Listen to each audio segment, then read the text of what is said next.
కుటుంబ పెద్దని కోల్పోయిన తెలుగుదేశం పార్టీ కుటుంబ సభ్యుడి కుటుంబానికి పెద్ద దిక్కుగా నిలబడి సహృదయంతో ఆ కుటుంబాన్ని ఆదుకున్న గురజాల శాసనసభ్యులు ఎరపతినేని శ్రీనివాసరావు పల్నాడు జిల్లా గురజాల నియోజకవర్గం పిడుగురాళ్ల పట్టణం నందు ఇటీవల మరణించిన 14వ వార్డుకి చెందిన పార్టీ కుటుంబ సభ్యుడు షేక్ సుబానీ భార్యకు గురజాల శాసనసభ్యులు ఎరపతినేని శ్రీనివాసరావు స్వయంగా తన చేతుల మీదుగా 3 లక్షల రూపాయలు ఆర్థిక సహాయం అందజేసి ఆ కుటుంబానికి అండగా నిలిచి పిల్లల చదువుకు సహాయం అందిస్తానని తెలపడం జరిగింది.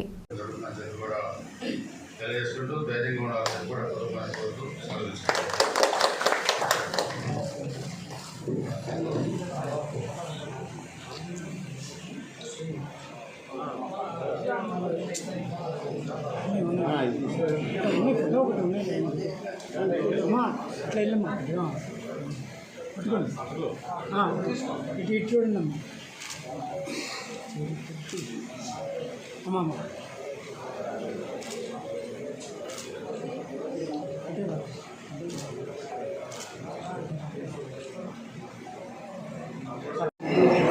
షేక్ సుబానీ తెలుగుదేశం పార్టీ కార్యకర్త పార్టీ పట్ల అంకిత భావంతో పనిచేసి ఈ మధ్యనే 2 నెలల క్రితం హార్ట్ అటాక్తో కూడా చనిపోవడం జరిగింది. ఈ సుబానీ చూస్తే 2013లో జరిగిన ఆత్మగౌరవ యాత్ర మొన్న 28వ తారీఖు ముఖ్యమంత్రి చంద్రబాబు నాయుడు గారు దీని గురించి టీడీఎల్పీ మీటింగ్లో కూడా ప్రస్తావించడం జరిగింది.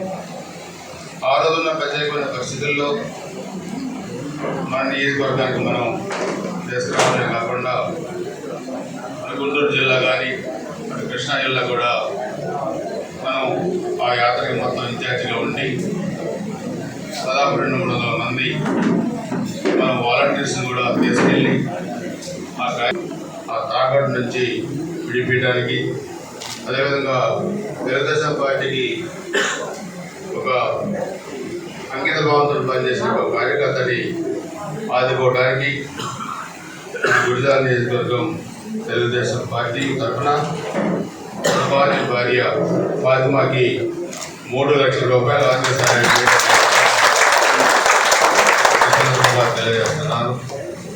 సో అందుకని అధికారంలో ఉన్నా అధికారంలో లేకపోయినా కష్టపడ్డ కార్యకర్త కుటుంబాలకి తెలుగుదేశం పార్టీ ఎప్పుడు అండగా ఉంటుందనేది కూడా నేను దృష్టికి తీసుకొస్తున్నాను. తెలుగుదేశం పార్టీలో